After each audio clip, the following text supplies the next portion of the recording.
It is an absolute honor to introduce our next guest. He is almost guaranteed to be wrestling in a town near you, no matter where you live. He is one of the hardest working wrestlers in the business today, multi-time champion, and quite possibly the best wrestler in the world today.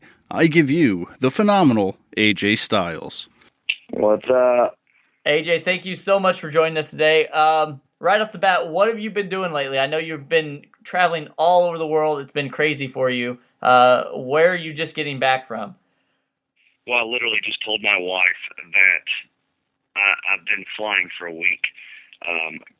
Wednesday, actually, I left on a Monday to go to Japan, land on a Tuesday, wrestle on Wednesday, come home on Thursday, take my wife out for Valentine's Day on a Friday, even though it's on a Saturday, because on Saturday I leave for England and wrestled on the Sunday and came home on a Monday.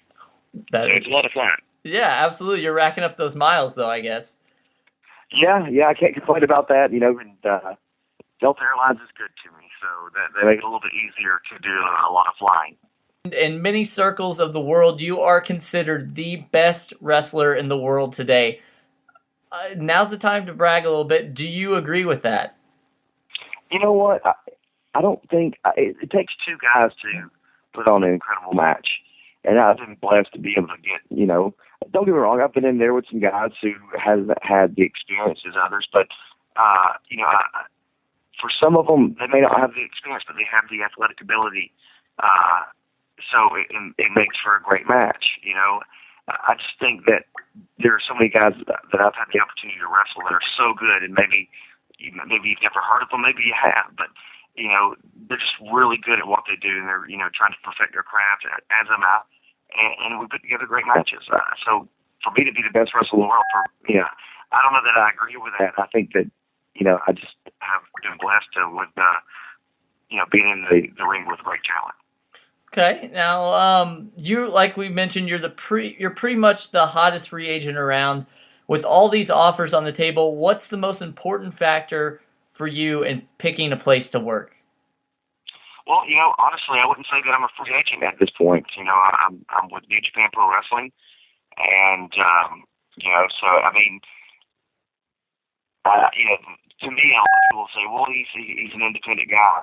Well, if you call the fastest growing company in the world, and wrestling in front of 60,000 people, an independent, then I guess I'm still doing, an independent guy. But I understand what they're saying, and I get the opportunity to wrestle in the independents. But so do TNA guys now. So I don't know, man. I don't know that I'm the hottest free agent anymore. I think that New Japan is where I call home. With your free agent status, you are able to go and do just about anything. How does it feel to have that sort of freedom in pro wrestling today? It's great.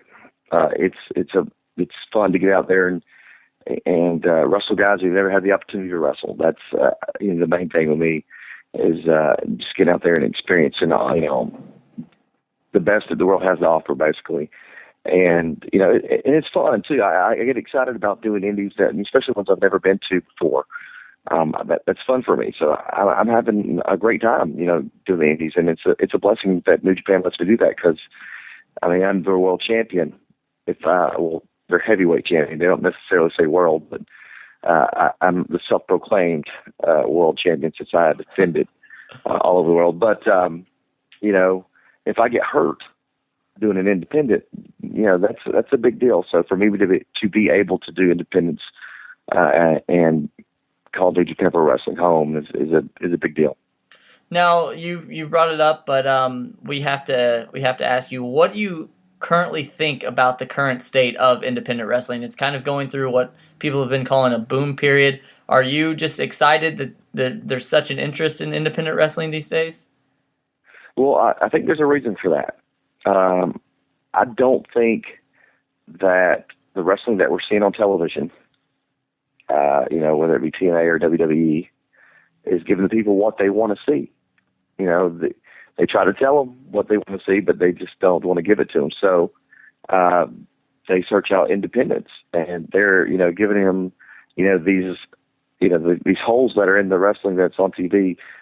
Independent wrestling is providing. you know, and I think that's why we're seeing a boom now. And I mean, it was a shocking surprise to me to be in that bubble that I was with TNA for so long. And then, okay, I'm back on independence, and the first independent that I go to, we, you know, it drew more people than the house shows that TNA was putting on. Yeah. So it was a pleasant surprise to know that independent wrestling was not dead. Far from it. Speaking of independent wrestling, you will be coming to the East Coast soon to wrestle for both FWE and Northeast Wrestling. Northeast Wrestling, March 6th, WrestleFest 19. You are wrestling Warbeard Hansen. How hard is it to prepare for so many different types of competitors? Well, you know, it's pretty easy. My style is to adapt. You know, that's the thing. And I've wrestled so many different guys, you know, big, small, fast, strong, that I feel like I'm literally prepared to wrestle pretty much anybody in the world. But my thing is, you know, I got to adapt to what people want to see, the wrestlers that I'm in the ring with.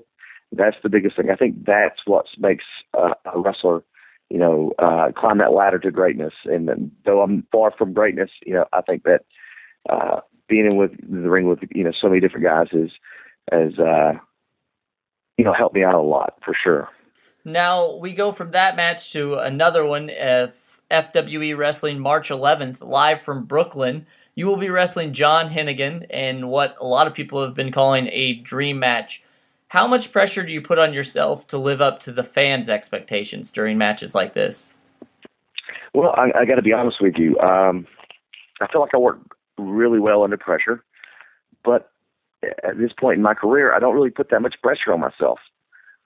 Whether it's, you know, 60 people in the crowd or 60,000, they're going to get the same match from AJ Styles.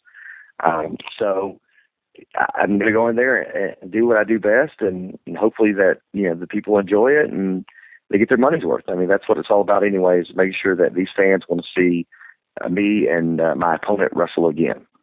Do you have any other dream matches that you are hoping to have in the near future? You know, when people talk about dream matches, I feel like it's the fans that have the dream matches. I'm just the guy that tries to put them on. You know, it's because, you know, I see guys as my peers and in the wrestling business, and so it's not really a dream match to me. It's just I don't want to say another day on the job, but that is what I do for a living. But I do have a good time doing it. So to put on dream matches for the fans it's my pleasure. You know. Like we said, you're literally wrestling everywhere from Japan to the U.S. and everywhere in between. Where do you think the fans are the most passionate about professional wrestling? They always have been, as long as I've been going over there. It's the UK. Well, you know, pretty much if you ask anybody, any place that they've ever went, these people are just, you know, they love pro wrestling. And they're always great crowds. Just always, you can count on it every time you go over. Definitely Canada is up there as well. They really enjoy pro wrestling. It's like a part of their culture, you know. So, and then the fans in Japan are, you know, a different crowd. You know, they're not as rambunctious, but they show a lot of respect to every one of the wrestlers, whether they're a heel or babyface. They show them a lot of respect. So there are different places, and it depends what you're looking for. But you can count on some of them to be as crazy as you want. And then, you know, when we're in Japan, you just make sure that you have your working boots on if you want some respect. But you won't hear it, but you'll see it. You recently recaptured the IWGP Heavyweight Wrestling Championship. With that being said, what are some of your favorite things about wrestling in Japan? I would think the most, you know, the biggest thing about Japan, a favorite thing, is the locker room. Mm-hmm. It's a locker room full of professionals, not guys who have egos, but professionals.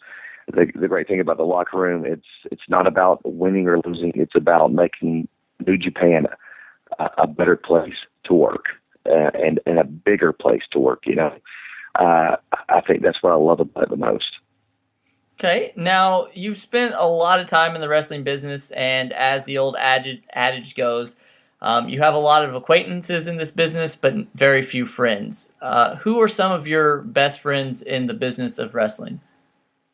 Well, you know, lucky for me, and not many people can say this when it comes to best friends, and definitely not wrestling. But I have three. There's three guys that if they're on the show, I want to be with them. If when we were all at TNA together, we were all together. That's Samoa Joe, Christopher Daniels, and Frankie Kazarian. Those guys, literally guys I can call 3 o'clock in the morning to go get me on the side of the road, and it doesn't matter how far I'm away. So those are guys I can count on and, call at any time, and I am blessed to call these guys my friends. Do you ever watch NXT? I haven't watched a lot of it, I got to be honest. And even though I have the WWE Network, I have it, and I just, it's hard for me to find time to watch it. A lot of times I'm watching Nickelodeon or the Disney Channel, whether I like it or not. That's what's on my television. I have 4 children, so that's what they want to watch. So, but sometimes when I'm working out, if it's on a Monday night, I'll and it's just me and the TV, I'll throw it on and work out and watch a little bit of it. I just don't really have the opportunity. I do get on YouTube, especially if I know that I'm going to work someone and I don't really know them that well. I'll watch some stuff on YouTube about these guys. That way I'm prepared and, to put on a great match, because at least I know who I'm working and what they do and what their style is. So, but yeah, I think I may be missing out on some NXT. I think there's a lot of great wrestling going on there, and I need to get to watching it. Yeah, what are your thoughts on so many of the world's best wrestlers now being housed in one place? Before, and not to say that there aren't a lot of great wrestlers that are wrestling all over the world, but you've got Kevin Owens, Kevin Steen, you've got Sami Zayn, you've got all these guys on there that you've definitely had matches with and stuff. Do you think that that's good that they're all kind of in one place? I think it's great if they ever have the opportunity to move to the next level. I mean, that's where the money's made, and these guys they literally are making NXT what it is.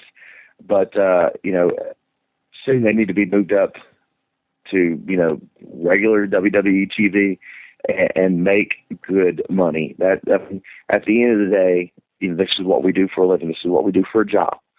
And, you only have a certain amount of years that you can, make good money. So I'd like to see those guys move up and make WWE a better product, because they need those guys right now up there with Daniel Bryan to make a better TV. And I think I think it's great that these guys that I know and I call them friends are getting the opportunities. And I just hope that the opportunity for them to make really great money comes very soon. You probably get asked in nearly every interview if you would ever be a part of the WWE. The question we want to know is, do you even want to be a part of the WWE? Well, I mean, I've heard people say on my Twitter, like, he doesn't want to be part of the WWE. I've never said I did not want to be a part of it. I just don't see a reason to be part of it right now.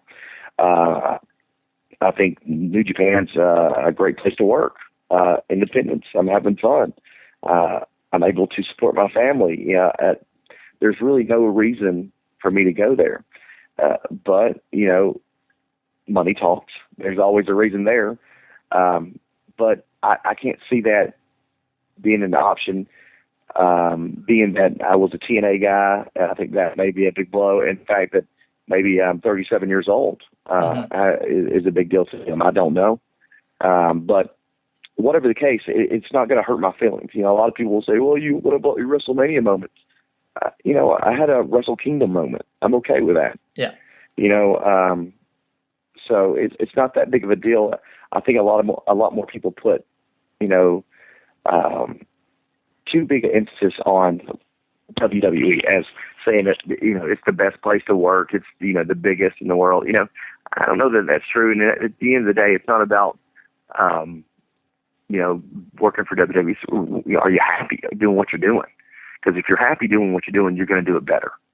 I think that's very important.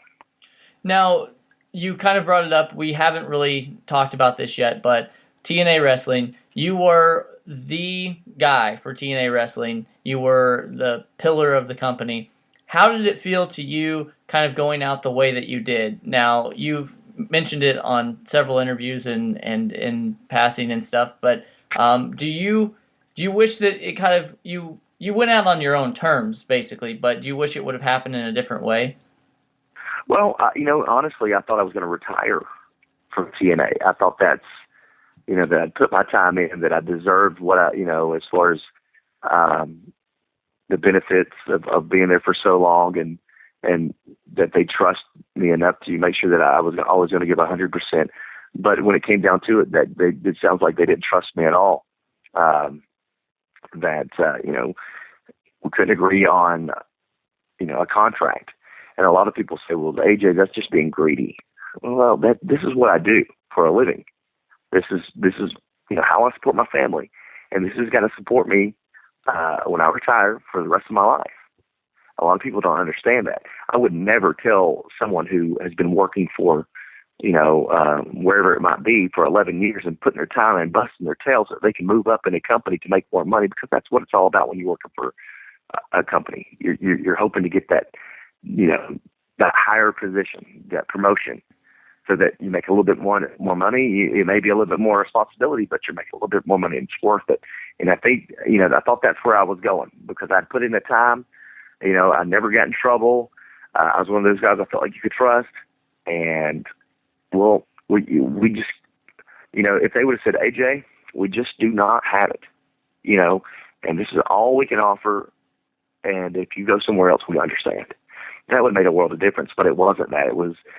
They were negotiating with me this contract that wasn't even close, and wasn't really willing to work around what I needed. In retrospect, when you look back, had they went back and said, okay, this is the dates that you'll wrestle, and here's the money we can offer for those dates, it would have been exactly probably what I would have wrestled anyway, and had I stayed with them.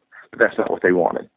So things didn't work out, and it sucks the way that it did, because I don't want to say that I'm bitter, but there were some disgruntled moments that I couldn't believe that they would offer such a degrading contract. So, nevertheless, it all worked out in the end, and time heals everything. I've talked with Dixie. I'm not mad at her, and I'm in a better place because I did not take the contract, and they seem like they're doing well. So I think it all worked out for everybody. Your career is coming full circle because you are currently a part of Ring of Honor again. What is it like to come back to be part of such a historic company? I love Ring of Honor, always have. When I left the first time, but it was due to some management problems that they had, some guys who were, that were part owner. And it wasn't my call, it was TNA's call at the time. So it stopped, leaving there. But once, TNA got, going strong, it was one of those things where, well, you can't wrestle for another television, and that's understandable. So to finally come back and work for Ring of Honor, it's such a blessing being there too. They're a lot like New Japan Pro Wrestling. The locker room's great, and it seems like Frankie Kazarian and Christopher Daniels also came. When their contract was up with TNA, so it's nice having those guys there. And you never know who's going to show up next. I think that it's a great place to work, and always will be, as long as these guys, keep striving to be a little bit better, and not worrying about getting, whatever to the next level too fast, and you're spending too much money, and the next thing you know, they're out of business. They do a really good job at taking their time and to get there. And I think it's a special place to work. Now you have some, this was, maybe it's a rumor, but I think I saw this on social media. You may be bringing some friends with you to the Las Vegas event. Is this true? That's just a rumor. Not if I bring anybody, it will be my family, but I don't think they're going to be able to make it. So okay, I think that's just a rumor, pal. Okay, well that's why we're asking. I actually saw that somebody was, I forget who it was. They were bringing someone to one of the ROH events, so I don't know what it is. Okay, well that's why we ask you on these interviews, because we want to know the truth. So. Who would they think that I'm bringing? Who would you think that I'm bringing? What I saw was there's some members of the Bullet Club that were going to be coming with you. Oh. Yeah. Oh, I don't think that's a rumor. Okay. So that's the real deal then. Yeah, I think that's a given. Okay, well that's good. That's something that's very interesting. There's a lot of diehard wrestling fans in America, but they don't necessarily get to always watch, New Japan or anything like that. So, what is the Bullet Club? How did it get started? Could you explain that to us? Well, obviously I wasn't a part of the Bullet Club when it first started. Mm-hmm. So, but I believe it was Prince Devitt, who is now in WWE or NXT, and that started the whole thing. But as guys faded out, we came in and literally Prince Devitt left, and I came in and I don't want to say filled his shoes because I don't think I could, but I went in there and put another body in there along with Doc Gallows and Carl Anderson being one of the pioneers. And the Young Bucks are in there. Kenny Omega, Yujiro. Who am I forgetting? Let's see. Bad Luck Fale, Tamatanga. These are guys that were there before I was. I was the last member, I think. Actually, I got in there before Yujiro.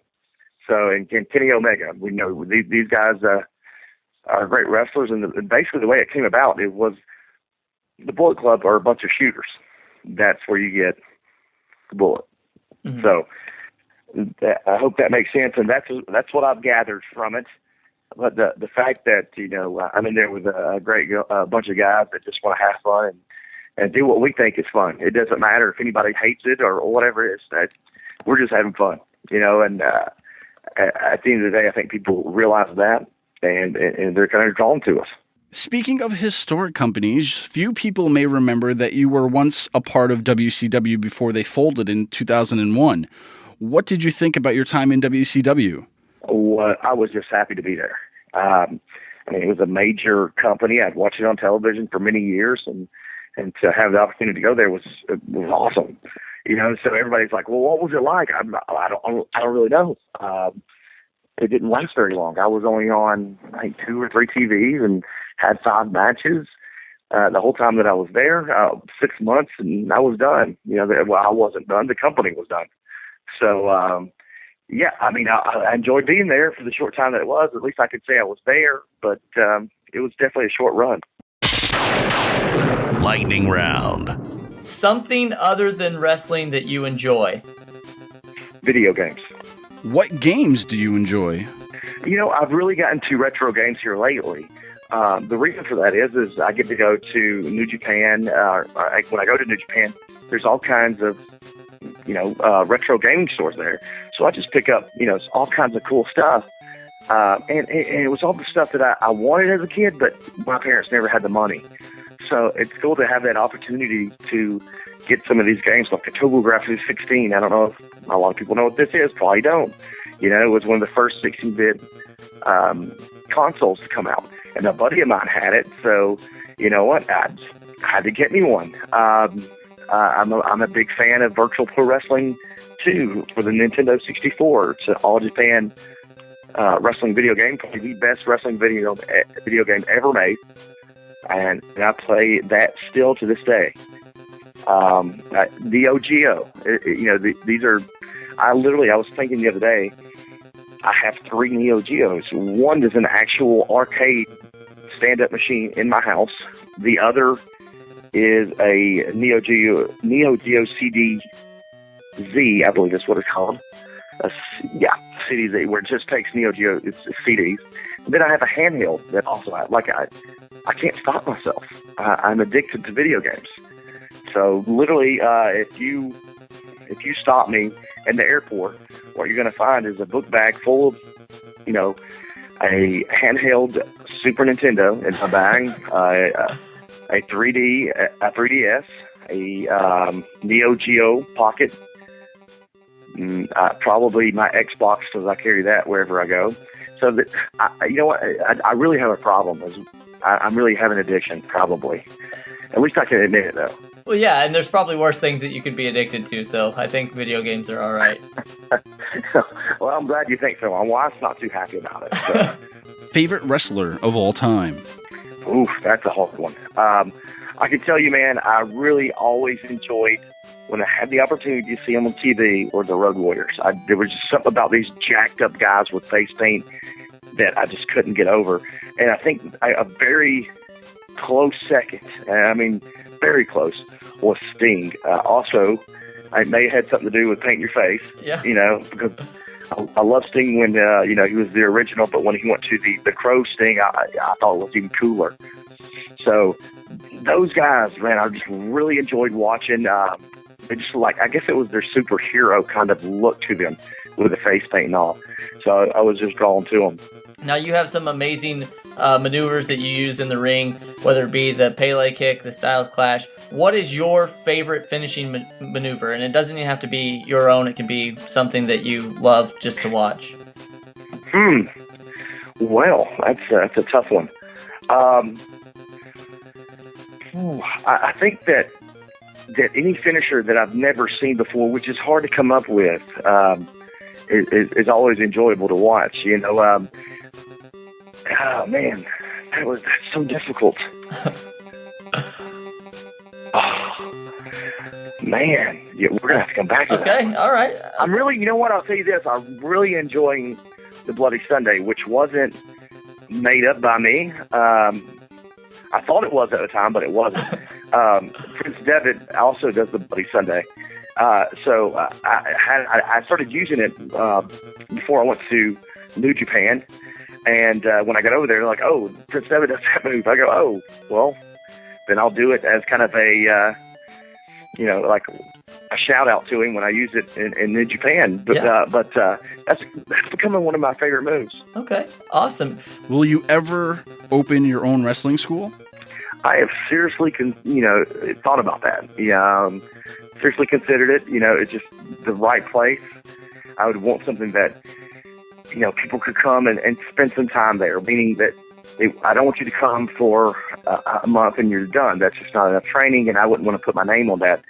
But an original, hey, come here, spend a couple months and we'll find a place for you to work at part-time and a place to stay, and let's find a way to get you the proper training that you need that when people call about, whoever it is, call me about it, I'm saying, yep, he is ready to go. He's trained his butt off, and he was one of my students, and I'm proud to say that he's ready to go. But it's find the right time, right place to do it, and, when that happens, you never know. What is your favorite video game-inspired movie? Ooh, video game-inspired movie.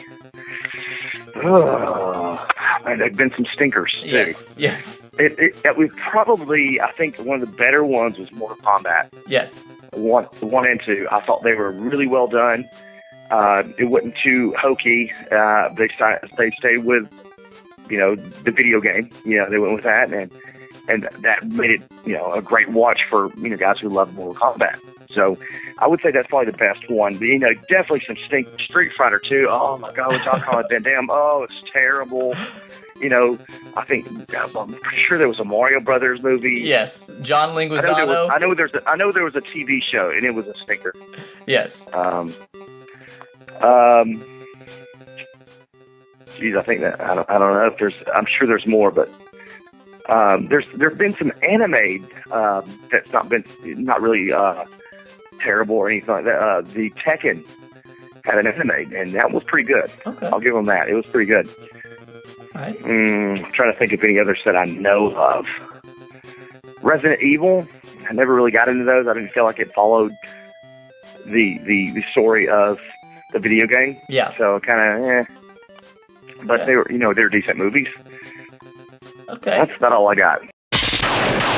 Now, we definitely thank you for your time today. We know that social media is a huge part of your world, we're sure. So where can fans keep up with you today? Well, my website, www.ajstyles.org, it's got my schedule on there, so you'll be able to keep up with where I'm going and then chat with me on Facebook. Okay, and we're sure you have a pro wrestling tee shop as well, correct? I do, and also, I have a Twitter handle, which is AJStylesORG. So hit me up on Twitter, man. I'm all, I always look at my Twitter. It seems like you're obsessed with, what's going on Twitter. So I'm one of those guys as well. When you're sitting on a plane, you got nothing to do, wait for it to go, you take off and checking Twitter. All right. Well, we want to thank you so much for your time today. Good luck in the future and everything that you have going on. Obviously, a very busy man. So thank you for joining us, and have fun out there. All right, man. I appreciate it.